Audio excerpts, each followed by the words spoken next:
ನಮಸ್ಕಾರ ಸ್ನೇಹಿತರೆ, ನಮ್ಮ ನಂಬಿಕೆಗೆ ಸ್ವಾಗತ ಸುಸ್ವಾಗತ. ಸ್ನೇಹಿತರೆ, ಮುದ್ರೆಗಳಲ್ಲಿ ಪರಿಣಾಮಕಾರಿಯಾದ ಮುದ್ರೆಗಳಲ್ಲೊಂದು ಅಶ್ವಿನಿ ಮುದ್ರೆ. ಇದು ಸ್ತ್ರೀ ಪುರುಷರ ಆರೋಗ್ಯದ ಮೇಲೆ ವ್ಯತಿರಿಕ್ತ ಪರಿಣಾಮ ಬೀರುತ್ತೆ. ಅಲ್ಲದೆ ದೈನಂದಿನ ಜೀವನದಲ್ಲಿ ಹುಮ್ಮಸ್ಸು ಉತ್ಸಾಹ ನೀಡುವುದರ ಜೊತೆಗೆ ಮಾನಸಿಕ ಆರೋಗ್ಯವನ್ನ ಕಾಯ್ದಿರಿಸಿಕೊಳ್ಳಲು ಅನುವು ಮಾಡುತ್ತೆ. ಅಷ್ಟಕ್ಕೂ ಈ ಮುದ್ರೆಯಿಂದ ದೊರೆಯುವ ಲಾಭಗಳು ಹಾಗೂ ಅದರಿಂದುಂಟಾಗುವ ಆರೋಗ್ಯ ಭಾಗ್ಯಗಳು ಎಂಥದ್ದು ಅನ್ನೋದನ್ನ ಇವತ್ತಿನ ಎಪಿಸೋಡ್ನಲ್ಲಿ ತಿಳಿದುಕೊಳ್ತಾ ಹೋಗೋಣ. ಅದಕ್ಕೂ ಮುನ್ನ ನಮ್ಮ ನಂಬಿಕೆಗೆ ನಿಮ್ಮ ಬೆಂಬಲವಿರಲಿ. ವಿಡಿಯೋ ಸ್ಕಿಪ್ ಮಾಡದೆ ಕೊನೆಯವರೆಗೂ ನೋಡಿ. ಸ್ನೇಹಿತರೆ, ಆಂಗ್ಲ ಭಾಷೆಯಲ್ಲಿ ಹಾರ್ಸ್ ಗೆಸ್ಚರ್ ಅಂದ್ರೆ ಸಂಸ್ಕೃತದಲ್ಲಿ ಅಶ್ವಿನಿ ಮುದ್ರಾ ಅಂತ ಕರೀತಾರೆ. ಇದರ ಅರ್ಥ ಕುದುರೆ ಭಂಗಿ ಎಂದು. ಯಾಕಂದ್ರೆ ಬಿಡುವಿಲ್ಲದ ಜೀವನ ಶೈಲಿ ಮತ್ತು ಅನಾರೋಗ್ಯಕರ ಅಭ್ಯಾಸಗಳು ಹೆಚ್ಚಾಗಿ ನಮ್ಮ ಆರೋಗ್ಯದ ಮೇಲೆ ಪರಿಣಾಮ ಬೀರ್ತವೆ. ಆದಾಗ್ಯೂ ಯೋಗ, ಆಸನಗಳು, ವ್ಯಾಯಾಮ, ಮಿತ ಆಹಾರ ಪದ್ಧತಿಯಿಂದ ದೇಹಾರೋಗ್ಯದ ಮೇಲೆ ಹಿಡಿತ ಸಾಧಿಸಬಹುದಾದರೂ ನಮ್ಮ ದೈನಂದಿನ ಬದುಕಿನಲ್ಲಿ ಅಶ್ವಿನಿ ಮುದ್ರಾಭ್ಯಾಸ ಅಳವಡಿಸಿಕೊಂಡಿದ್ದಾದಲ್ಲಿ ನಿಜಕ್ಕೂ ಅದರ ಶಕ್ತಿಯುತ ಪರಿಣಾಮಗಳನ್ನು ಅನುಭವಿಸುತ್ತೇವೆ. ಅಶ್ವಿನಿ ಯೋಗ ಮುದ್ರೆಯನ್ನ ಹಿಂದಿಯಲ್ಲಿ ಘೋಡಾ ಮುದ್ರಾ ಅಂತಲೂ ಕರೆಯಲಾಗುತ್ತೆ. ಹಠಯೋಗದ ಒಂದು ಭಾಗವಾದ ಅಶ್ವಿನಿ ಮುದ್ರಾ ಯೋಗವು ಗುದದ್ವಾರಕ್ಕೆ ಸಂಬಂಧಿಸಿದ ನಾನಾ ಅಂಶಗಳನ್ನು ಒಳಗೊಂಡಿರುವಂಥದ್ದು. ಈ ಅಭ್ಯಾಸ ಮಾಡುವುದರಿಂದ ಮಲಬದ್ಧತೆ ಮತ್ತು ಮೂಲವ್ಯಾಧಿಗಳಿಂದ ಪರಿಹಾರ ನೀಡುತ್ತೆ. ಹೆಸರೇ ಸೂಚಿಸುವಂತೆ ಕುದುರೆ ಭಂಗಿ ಎಂದು ಕರೆಯುವುದಕ್ಕೆ ಕಾರಣವೇ ಕುದುರೆಗಳ ಲಯಬದ್ಧ ಚಟುವಟಿಕೆಯನ್ನು ಅನುಸರಿಸುತ್ತವೆ. ಇದರಲ್ಲಿ ಪೆರಿನಿಯಂ, ಕೀಲುಗಳ ಸ್ನಾಯುಗಳು, ದೇಹದ ಆಕಾರ ಮತ್ತು ಸೊಂಟದ ಸಂಪೂರ್ಣ ಭಾಗವನ್ನು ಸಂಕುಚಿತಗೊಳಿಸಿ ವಿಶ್ರಾಂತಿ ನೀಡುತ್ತೆ. ಅಶ್ವಿನಿ ಯೋಗಾಭ್ಯಾಸವು ಸುಷುಮ್ನ ನಾಡಿಯ ಮೂಲಕ ಬೆನ್ನು ಮೂಳೆಯ ಉದ್ದಕ್ಕೂ ಪ್ರಾಣ ಅಥವಾ ಜೀವಶಕ್ತಿ ಉತ್ಪಾದಿಸಲು ಬಳಸುವ ತಾಂತ್ರಿಕ ಅಭ್ಯಾಸ. ಈ ಅಭ್ಯಾಸವು ಗುದದ ಭಾಗವನ್ನ ಲಯಬದ್ಧ ರೀತಿಯಲ್ಲಿ ಸಂಕುಚಿತಗೊಳಿಸುತ್ತೆ. ಇದರಿಂದಾಗಿ ದೇಹದೊಳಗೆ ತೀವ್ರವಾದ ಶಕ್ತಿಯನ್ನು ಉತ್ಪಾದಿಸುತ್ತೆ. ಅಶ್ವಿನಿ ಮುದ್ರೆಯನ್ನ ಸಾಮಾನ್ಯವಾಗಿ ಪದ್ಮಾಸನ, ಸಿದ್ಧಾಸನ, ಸುಖಾಸನ ಅಥವಾ ವಜ್ರಾಸನದಂತಹ ಆರಾಮದಾಯಕವಾದ ಆಸನ ಭಂಗಿಯಲ್ಲಿ ಅಭ್ಯಾಸ ಮಾಡಲಾಗುತ್ತೆ.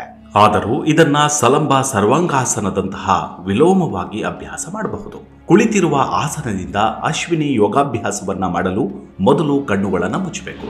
ನಂತರ ಉಸಿರಾಟದ ಅರಿವಿನ ಮೂಲಕ ದೇಹ ಮತ್ತು ಮನಸ್ಸಿನಲ್ಲಿ ಸ್ಥಿರತೆಯನ್ನ ಕಂಡುಕೊಳ್ಳಲು ಅನುವು ಮಾಡಿಕೊಡುತ್ತೆ. ಅಶ್ವಿನಿ ಮುದ್ರಾ ಯೋಗಾಭ್ಯಾಸಗಳಲ್ಲಿ 2 ಆವೃತ್ತಿಗಳಿವೆ.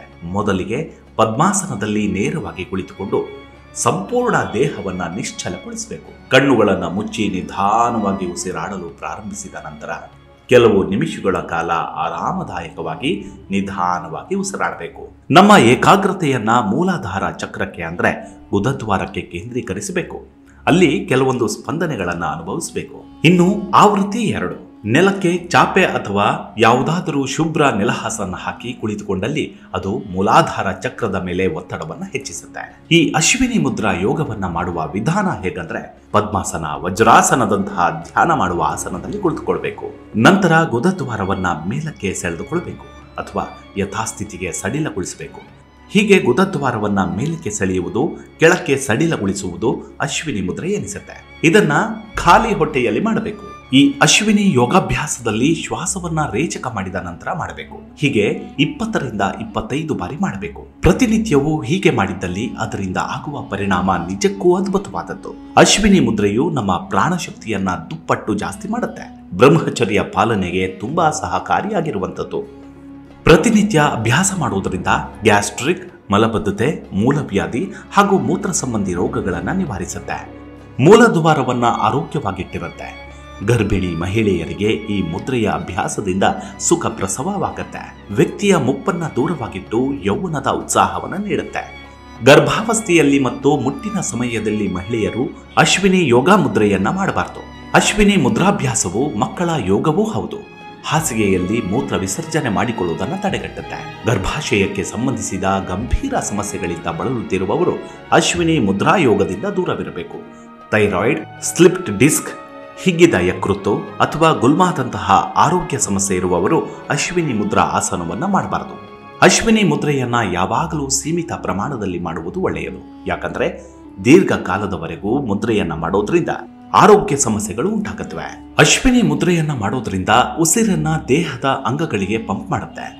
ಅಶ್ವಿನಿ ಯೋಗ ಮುದ್ರೆಯನ್ನ ನಿಧಾನವಾಗಿ ನಿಯಮಿತವಾಗಿ ಮಾಡಿದ್ರೆ ಕರುಳಿನ ಸಮಸ್ಯೆ ದೂರವಾಗುತ್ತೆ. ಇದು ಪೈಲ್ಸ್, ಇತರ ಗುದ ಮತ್ತು ಗುದನಾಳದ ಕಾಯಿಲೆಗಳಿಗೆ ಪರಿಣಾಮಕಾರಿ ಯೋಗ ಎಂದು ಈಗಾಗಲೇ ಸಾಬೀತಾಗಿದೆ. ಅಶ್ವಿನಿ ಮುದ್ರೆಯಿಂದ ಲೈಂಗಿಕ ಆರೋಗ್ಯ ಸುಧಾರಿಸಬಹುದು. ಹಲವಾರು ಮಂದಿ ತಮ್ಮ ಲೈಂಗಿಕ ಆಸಕ್ತಿಯನ್ನ ಹೆಚ್ಚಿಸಲು ಅಶ್ವಿನಿ ಯೋಗ ಮುದ್ರೆಯನ್ನ ಅಭ್ಯಾಸ ಮಾಡ್ತಾರೆ. ಇದು ಪುರುಷರಿಗೆ ವಿಶೇಷವಾಗಿ ಉಪಯುಕ್ತವಾದದ್ದು. ಅಶ್ವಿನಿ ಮುದ್ರಾ ಭಂಗಿಯಿಂದ ಶ್ರೋಣಿಯ ಸ್ನಾಯುಗಳು, ಪೆರಿನಿಯಂ, ಸ್ಪಿಂಕ್ಚರ್ ಮತ್ತು ಇತ್ಯಾದಿ ಅಂಗಾಂಗಗಳನ್ನು ಸದೃಢಗೊಳಿಸುತ್ತೆ. ಇದರಿಂದ ಲೈಂಗಿಕ ಸ್ನಾಯುಗಳನ್ನು ಬಲಪಡಿಸಿ ಹೆಚ್ಚಿನ ಬಲವನ್ನು ಒದಗಿಸುತ್ತೆ. ಈ ಯೋಗ ಮುದ್ರಾಭ್ಯಾಸದಿಂದ ಲೈಂಗಿಕ ಶಕ್ತಿಯನ್ನ ಜಾಗೃತಗೊಳಿಸಿ ಲೈಂಗಿಕ ಆಸಕ್ತಿ ಹೆಚ್ಚಿಸುತ್ತೆ. ಇನ್ನು ಮಹಿಳೆಯರಿಗೆ ಅಶ್ವಿನಿ ಯೋಗ ಮುದ್ರೆ ಮಾಡುವುದರಿಂದ ಗರ್ಭಾಶಯಕ್ಕೆ ಸಂಬಂಧಿಸಿದ ಯಾವುದೇ ಆರೋಗ್ಯ ಸಮಸ್ಯೆಗಳಿದ್ದರೂ ಕೂಡ ಕಾಲಕ್ರಮೇಣ ನಿವಾರಿಸಲು ಸಹಾಯ ಮಾಡುತ್ತೆ. ಇದು ಭ್ರೂಣವನ್ನ ಪೋಷಿಸುವಲ್ಲಿ ಮತ್ತು ಮಗುವಿನ ಜನನದವರೆಗೂ ಉತ್ತಮ ಆರೋಗ್ಯ ಹಾಗೂ ಸ್ನಾಯು ವೃದ್ಧಿಗೆ ಸಹಕರಿಸುತ್ತೆ. ಅಲ್ಲದೆ ಮಹಿಳೆಯರಿಗೆ ಋತುಚಕ್ರವನ್ನ ಸಮತೋಲನದಲ್ಲಿಡಲು ಸಹಾಯ ಮಾಡುತ್ತೆ. ಅಶ್ವಿನಿ ಯೋಗ ಮುದ್ರೆಯನ್ನ ಮಾಡುವುದರಿಂದ ಒತ್ತಡ ಮತ್ತು ಖಿನ್ನತೆಯನ್ನ ಕಡಿಮೆ ಮಾಡಬಹುದು. ಆರೋಗ್ಯಕರ ಮತ್ತು ಹೊಳೆಯುವ ಚರ್ಮವನ್ನು ಪಡೆಯುವಲ್ಲಿ ಅಶ್ವಿನಿ ಮುದ್ರೆ ಪ್ರಯೋಜನಕಾರಿಯಾದದ್ದು. ದೇಹದಲ್ಲಿ ಹಾರ್ಮೋನ್ ಇಂಬ್ಯಾಲೆನ್ಸ್ ಆಗದ ರೀತಿಯಲ್ಲಿ ನೋಡಿಕೊಳ್ಳುತ್ತೆ. ಮಹಿಳೆಯರಿಗೆ ಆರೋಗ್ಯಕರ ಗರ್ಭಧಾರಣೆಗಾಗಿ ಅಶ್ವಿನಿ ಮುದ್ರಾ ಆಸನವನ್ನು ಮಾಡಬಹುದು. ಇದರಿಂದ ಭ್ರೂಣದ ತೂಕವನ್ನ ಸಮತೋಲನವಾಗಿ ನೋಡಿಕೊಳ್ಳುತ್ತೆ. ಹೀಗೆ ಪ್ರತಿನಿತ್ಯ ಅಶ್ವಿನಿ ಮುದ್ರಾಭ್ಯಾಸ ಮಾಡುವುದರಿಂದ ನಾನಾ ರೀತಿಯ ಉಪಯೋಗಗಳು ಲಭಿಸುತ್ತವೆ. ಆದರೆ ಸೂಕ್ತವಾದ ಗುರುಗಳ ಮಾರ್ಗದರ್ಶನದಿಂದ ಮತ್ತಷ್ಟು ಪರಿಣಾಮಕಾರಿಯಾಗಿ ಜೀವನದಲ್ಲಿ ಬದಲಾವಣೆಯನ್ನು ಕಾಣಬಹುದು.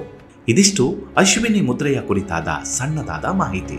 ಮುಂದಿನ ಎಪಿಸೋಡ್ನಲ್ಲಿ ಮತ್ತೆ ಸಿಗೋಣ. ಅಲ್ಲಿವರೆಗೂ ನಿಮ್ಮ ಆರೋಗ್ಯದ ಕಡೆ ಗಮನವಿರಲಿ. Take care. ನಮಸ್ಕಾರ.